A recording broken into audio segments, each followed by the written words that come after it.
What's up, everybody? It's Matt Johnson. We're back with another episode of the Level Up Podcast, where you learn how to go from agent to entrepreneur. And we have got a couple of awesome guests with us today, which is very fortuitous because Greg Harrelson, unfortunately, will not be with us today. So Greg is stuck on a plane.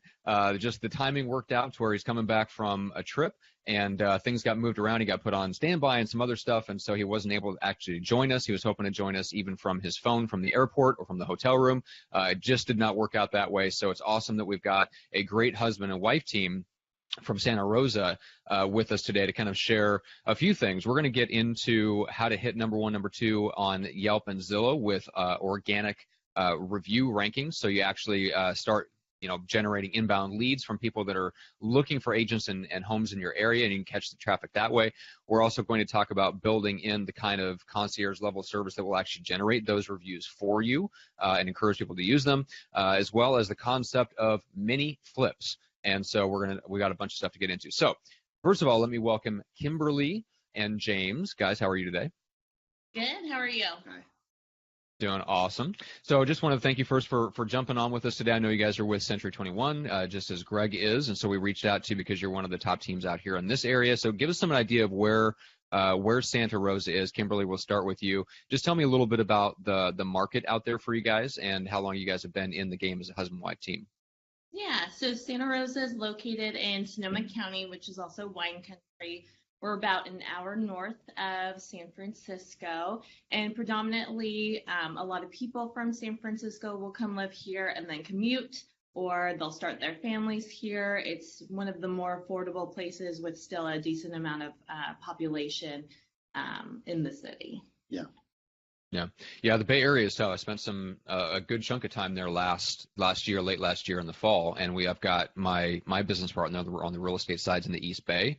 And yeah, it's absolute insanity in the Bay Area. Yeah. Good Lord.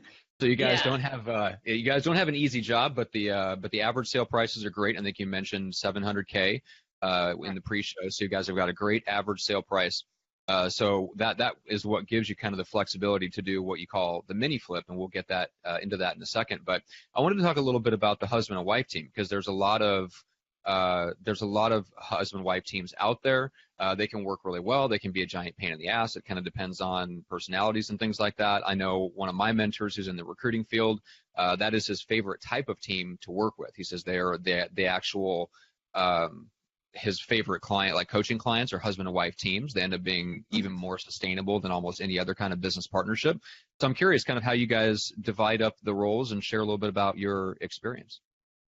Yeah, so James and I are opposites. We're the epitome of opposites attract, but that helps us in a big way in business.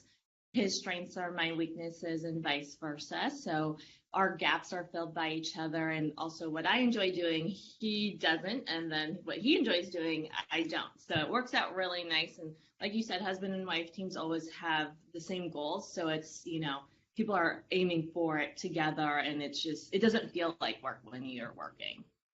Yeah, and it brings and to me, husband and wife team in front of clients have a lot more likability to them, because it brings not a banter, but a dynamic that not just one person brings. When you're just one person, you can only interact with them, but like when you're a couple or a team, essentially you can have kind of a different dynamic with clients. And what I've noticed is like 80-90% of our clients are all married, or they have a spouse or some other significant other, domestic partner. So they can relate to a couple very easily, and they see like themselves and you on one side of the relationship. So it's very easy to get close and connect with clients when you're a husband-wife team. I think a lot easier than when you're just single individuals. Yeah, which makes sense. And just to clarify for the audience, so you guys are actually going in, like for example, James, you handle more of the listings, but you're actually showing up to the listing consultation, both of you. And then throughout the process, I think, Kimberly, you might take the lead technically on the client communication, but you both are communicating with every client as a team? Yes, correct. So they see both of us. We're always, we make it a point for every first meeting, we're both there. If not, we make sure that they show up. So then they know they also feel supported by a team. Right. Yeah, which is great, and it's not like you guys are the only ones on the team either. Tell me a little bit about the extended kind of family of agents you have that can handle other types of transactions, and then your admin as well. Yeah, so we have a great transaction coordinator. She does all our paperwork. She's fantastic. And then we have a team of 3. And what we focused on when we first started our team, we got a lot of international leads from Asia. So each of our team members speaks a different language. We have Chinese, Mandarin, Cantonese, Japanese, and Korean. And that's a lot of it up here in the North Bay. People would find us online, and unfortunately I don't speak another language, but we still wanted to help them. So we have team members that we refer them to that know the business and have the same ideals that we do. Yeah. And that's, it's a very unique, I would say, problem to have, but a growing problem. And like if you're in that area, that's a great way to handle it, because obviously we can't speak, the odds of us in America learning how to speak 3 or 4 or 5 other languages, especially Mandarin, which is not exactly the easiest language to learn, very slim. So that's a great strategy, is just to have, and the way that you guys have them set up is that they kind of work occasionally, like they're not tied into where they're counting on you for leads. They're just kind of ready and available on standby, and they kind of plug into your systems when they do work with someone that you refer. I'm curious though, do they work with your transaction coordinator, or do they handle that on themselves? They do work with our transaction coordinator. Perfect. She's amazing, and that is a big plus of our team as well. So we do share her. yeah, which makes total sense. So you can, that's another like added value to them of taking a lead from you, is they can use your transaction coordinator. So I like that, the way that that's structured. James, tell me a little bit about, you mentioned kind of how you guys got into it, and you told me a story in pre-show about how you approached a for sale by owner with this idea of a mini flip, which is probably the single most interesting FSBO prospecting strategy I've ever heard. So I'd love for you to share kind of how that went down. Yeah, so we were new and we had only worked with buyers. We're trying to get it on the listing side, which is very difficult in this area, especially when most of them are about $1 million. They don't expect 30-year-olds to sell their house. They expect somebody a little bit more mature. So we went to a for sale by owner. It was listed at $600. We knew we could sell for more. It just was a little bit run down. Just needed some paint, some light fixtures changes, and some landscape changes. And so we went to him and we told him, we'll invest $6,000 of our own money that gets reimbursed after we sell it, and we'll sell your house for $650. And we'll invest $6,000. And so what we did is but we also had to sell him on that if we didn't sell it in the first week for $50,000 extra, that he would get to keep our $6,000 and cancel the listing. So it was a zero risk for him. That's the only reason we got him to convert. It's the only for sale by owner we've ever converted. But after that, I realized I don't know if I want him anymore. But so zero risk to him. And so what we did is we had like 10 days to fix up the house. And so me and Kimberly, because to keep it under $6,000, we had to paint the house ourselves. We bought our own paint sprayer, so we sprayed the whole house ourselves, like 8 coats, because we didn't know what we were doing. We landscaped ourselves, so we did all the work ourselves. So it was only $6,000 in materials, and we got $670. So we got $70,000 over what he asked for by only investing $6,000. But we pretty much slept there every night in the vacant house just to get the work done, and that was how we started the mini flip, essentially. Yes. High risk, high reward. That's quite a strategy. And like I said, that's the most unique approach to a FSBO I've ever seen. But it did lead to kind of one of the things that you guys do hang your hats on now. You haven't gone deeper necessarily into working with for sale by owners in that way, although you certainly could again. But tell me a little bit about how that's manifested now and the listings that you take, and how you take that approach of kind of turning the listing into a mini flip. So like when we have our first meeting with our listing, or we already know them, we first walk through the house and see what improvements we can make. Just changing light fixtures in a house in our area can bring you a significant more amount of money. And light fixtures are a lot less expensive, and they feed the whole vibe. So we always recommend light fixtures, cleaning up the landscaping, sometimes painting, but mostly touch-up painting and floors is the new thing we recommend. Sometimes it's even more in depth where we take out walls and do all these other things. So on average, I'd say we're putting $10,000 to $15,000 into the house, and we're getting them another $75 to $100 in our market, because our average price point is like $700, $750. So in our market, you can do that, and we just manage it. We have all the laborers. We're not like general contractors, but we have all the subs, so we can go to them specifically. They give us a great price because we use them so much, and because we have to be a priority for them, because we're pretty much most of their business each listing we get. So then we go in and kind of like a concierge service, or we call it a project manage, which is a little bit different than real estate, because real estate's like, to me, it's selling a product, so it's like a product sales, but we kind of turn it into a service industry, which is why I call it concierge service or a project manager, because there's a lot more in depth. Like when half of our clients decide to remodel, they call us first, and then they say, how can I remodel for my most money? Because they follow us on Facebook, so they watch our mini flips. And so when we're that top of mind, we're getting tons of referrals from our clients that we bought their house with them. And when they ask us, like, we're an interior designer, even though we're not, they just want to know what's best for sales because they follow us on Facebook, so they know we do that. And then obviously when it comes to listing, we're going to be the person they list with. We're the person that help remodel their house. So. Yeah, that's really cool. And it ties in with what you guys enjoy doing, right? So Kimberly, it's something you guys genuinely enjoy, like the kind of not just the restaging, but this kind of mini flip process. It's not it's almost like a labor of love for you guys. It's just something that you enjoy. Yeah, absolutely. What James and I actually like to do on our time off is go look at light fixtures, which is so sad. we're like, oh my gosh, I just saw this amazing light fixture. Because we know how much it can change a house, because predominantly the houses here are built in the 60s and 70s, and a lot of people haven't redone them. So just those simple fixes make such a difference. And since the open layout is such a big concept, it really transforms the house, and the sellers are happy, we're happy. It's a lot of fun. Yeah. So there's a couple of things in what you guys have said so far that I want to pull out and just elaborate on for those that are listening. So the concept, first of all, I like the concept of the mini flip. It's definitely something that you have to have a very niche market. Like you said, the houses are older. They haven't been updated. They're in a super high demand area where as long as the home looks good, like there can be this huge swing in the offers that you get.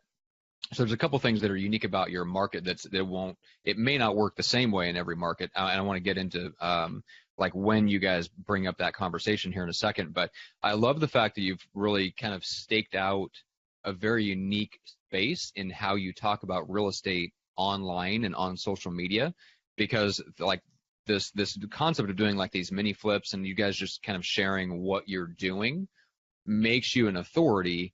Like you said, James, we got people calling you up saying, hey, I want to remodel, I want to do this, I want to make these improvements, but what's actually going to get me the most bang for my buck? So you have a way to communicate and communicate in a way that's valuable to homeowners in that 6 or 7 years when they don't care about actually listing their home.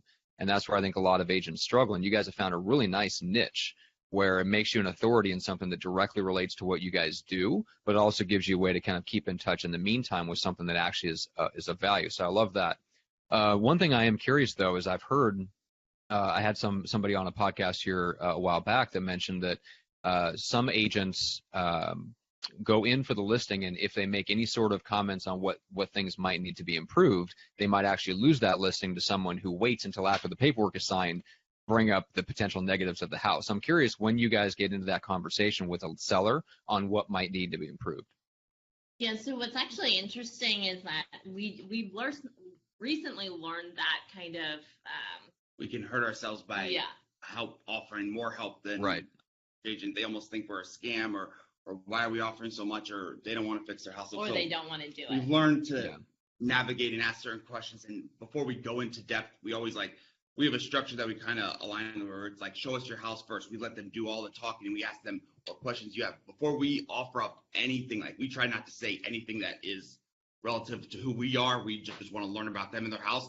By the time we walk through their entire house and ask them certain questions about certain things, we know if they're willing to do work or not. Right. You can tell and read the specific person they are. And the hard part is I almost want to offer up my help every time. I'm very bad at shutting my mouth. Should shut my mouth. So Kimberly tries to take the lead a lot more when we're not supposed to tell them we want to help fix up their house, but it's very difficult for me to allow that to happen. So we just maneuver like elbowing you in the ribcage. Like, no, shut up. Her joke is I'm the best person at losing a listing. Like we can have the listing, and then I'm like, but we need to touch up this paint over here, and the lady looks at me like she's gonna kill me. And I'm like, and we gotta vacuum your couches because they got cat hair on them. And so I'm the best person to lose a listing. Yeah, it's more just reading the client. If they're saying like, oh, I put in this blue carpet 20 years ago and I absolutely love it, you're like, oh, nice, and you don't bring it up. But what actually happens is a lot of our referrals or our listing appointments we get because of the things that we've done. So we usually have an idea before we step into it. But a lot of it is just opening up the conversation. Yeah, I would imagine like with somebody that you're meeting for the first time that isn't a direct referral from somebody who went through that process of kind of really improving the property would be a wildly different experience versus a referral that's come from somebody that says, hey, they helped me put $5,000 into my home and then turned around and got me $50,000 additionally. Like you got to talk to these guys. So your warm referrals would be very, very different. What are some of the other things that you guys do that makes people willing to go to a place like Yelp or Zillow and give you guys this amazing 5-star review that helps you on the SEO and the inbound lead side? What are some of those things that you guys do that really stick out to clients that you found that work for you guys? So how we started is, like James had mentioned, we started with buyers, and we really jumped in with both feet, like head first. And so what we did is we actually offered to help move them. So what we kind of talked about is, the way you really build a bond is by sweating with your clients. So if you show up and you help move them, and then their best friend did it, they're going to remember that. And so they feel that you went above and beyond, where it makes them write that review. So that's really how we started that. And then that also continued through our listing. So we have a lot of clients with dogs, and if they have the property shown, we had one time where they couldn't get home to remove the dog. We went and picked up their dog and kept them at our office. So it's just going above and beyond, so they don't have to stress about it. If you make the process that much easier for them, or that much more enjoyable, they'll write a review. And how we also do it is we always drop in like, oh, we got this great client from a review, or, you kind of already plant the seed. So when you ask it, it's not a brand new thing. So they already are it's already in the back of their mind that that's how we get a lot of their business, and a lot of our business, how we're able to continue that. And if they're grateful, they usually will review us. So like the main key to me is creating a deeper connection, like in the trenches idea, like blood, sweat, and tears. Like, so if you're able to do a physical task with a client, and even some of our older clients will touch up paint with us, or like help us stage, like we'll take some of the furniture out and bring some of our staging furniture in, because we own our own staging company and we do that for free.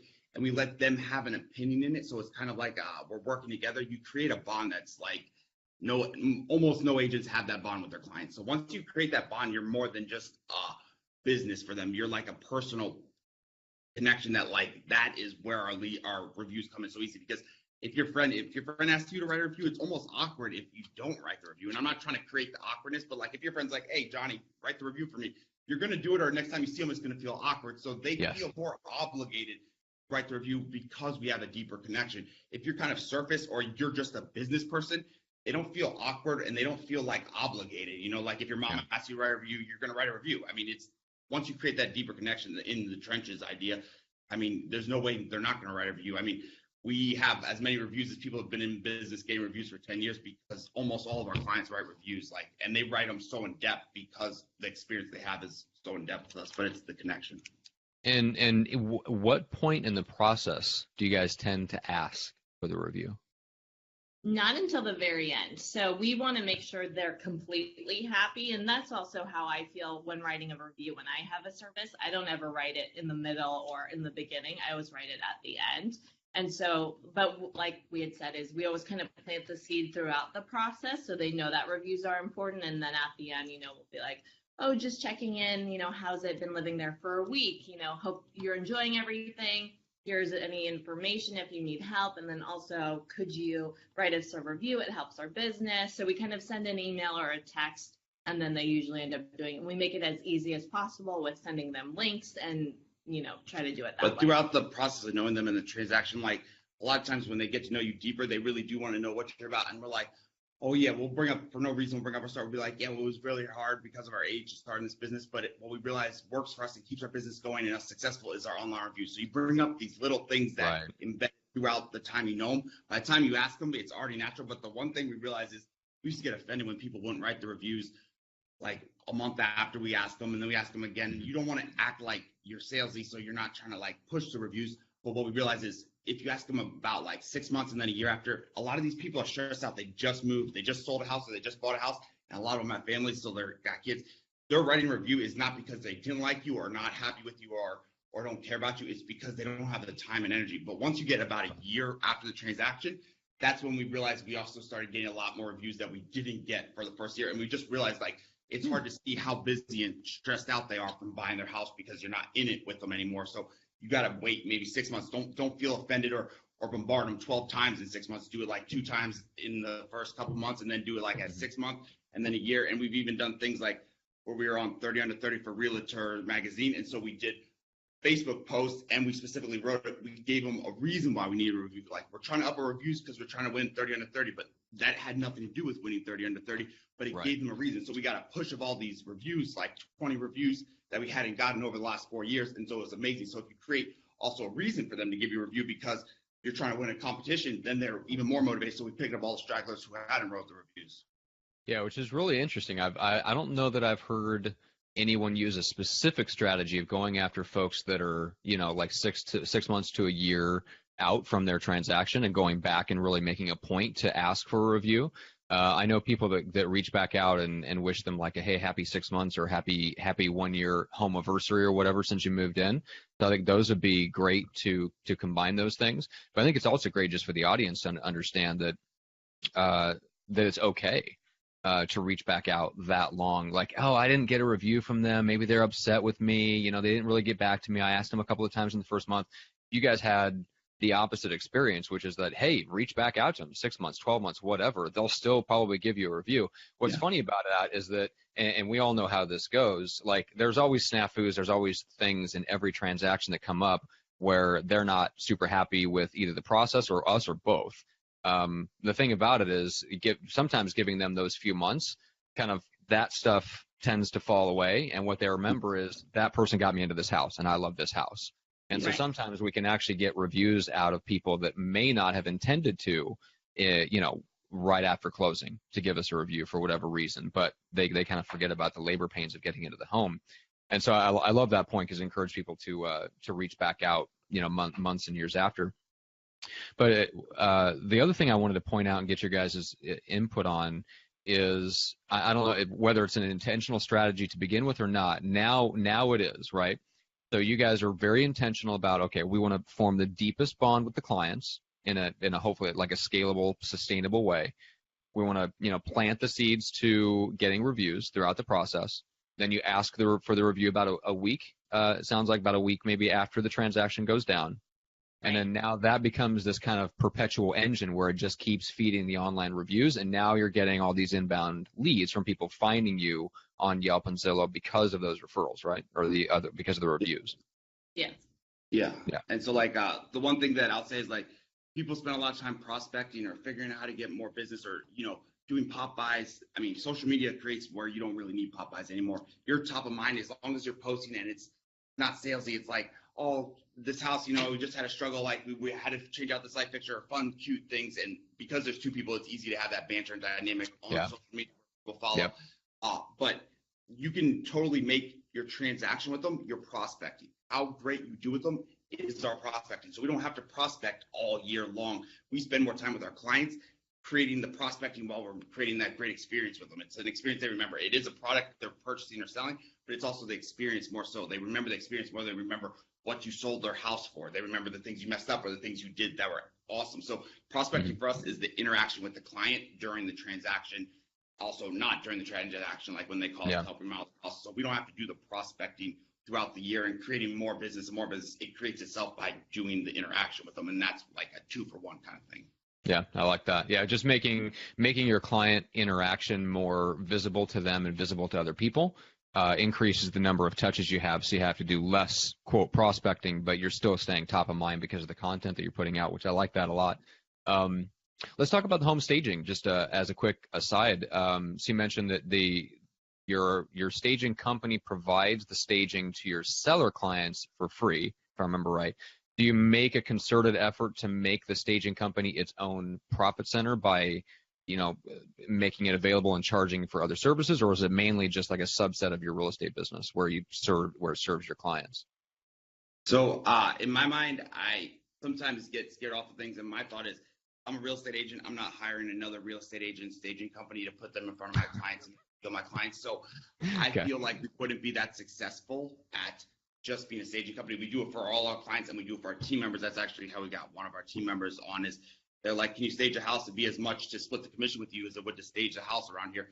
So we just co-listed it. We did some of the work. They did some of the work and we staged a house. So we've started to get like a lot of the older agents see our staging over the last 5 years, and they want to refer their clients to us because they want staging. So instead of them paying the staging out of their pocket, which is like half a commission, they just split the commission with us and we do a lot of the work for them. So it's also how we got a lot of in-house referrals by staging, but I don't believe we'd be that successful trying to market ourselves to other agents, because I wouldn't put another agent in front of my client that owns a staging company. So I'm kind of doubtful, but she's thought about it. I think it would be hard. Yeah, I mean, we've gotten a lot of co-listings with it, which has been pretty profitable for us. And it's, we're only doing a couple days of work for it, which is great, and it helps with our sales.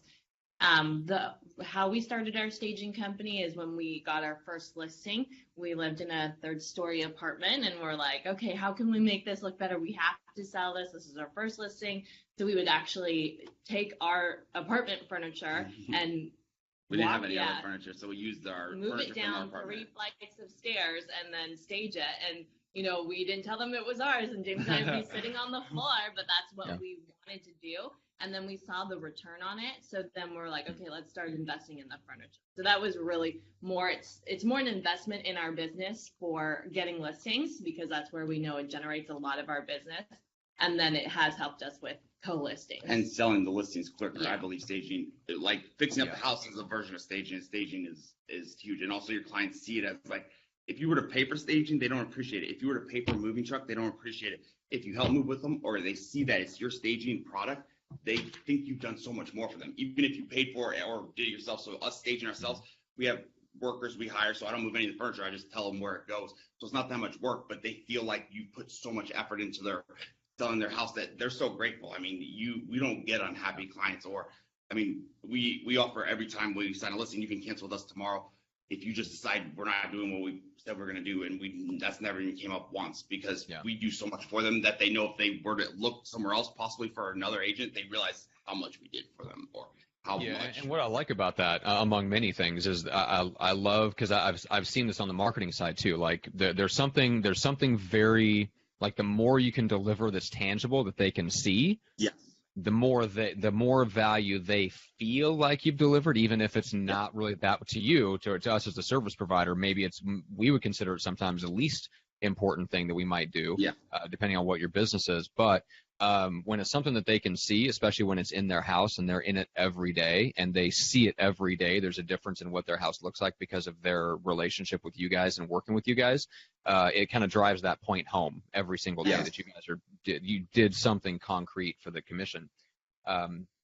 So there's also a couple things I wanted to point out. So I don't know if you guys use any software to encourage them to leave reviews and whatever. We've had Doran on this show before that runs a software called Testimonial Engine that does like automate that process. So if that's something anybody's interested in, the audience can check that out. I think it's mytestimonialengine.com.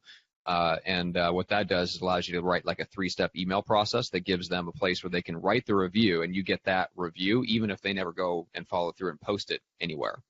So if anybody's looking to like scale up the taking and asking for reviews, that's a great way to do it. So yeah, that sounds nice. Yeah. So anyway, so I just want to point that out real quick, and then I want to talk with you guys just for a couple minutes on what kind of the next steps. So like you've got some great pieces in place. And I'm curious kind of what's the next things that you guys want to do to keep on growing or making the business even, fit your lifestyle and grow. Yeah, I think we've been kind of talking about, where to go from here. A lot of what we've talked about is actually going into flipping.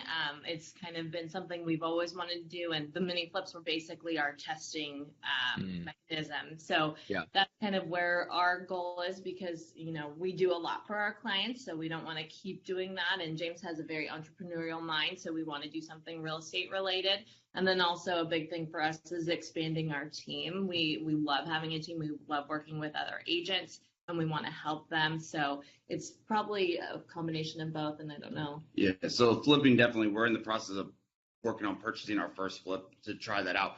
It's where we'd like to go, because then we're our own clients, so we don't have to spend the energy and time navigating client, and the profits are more than a commission.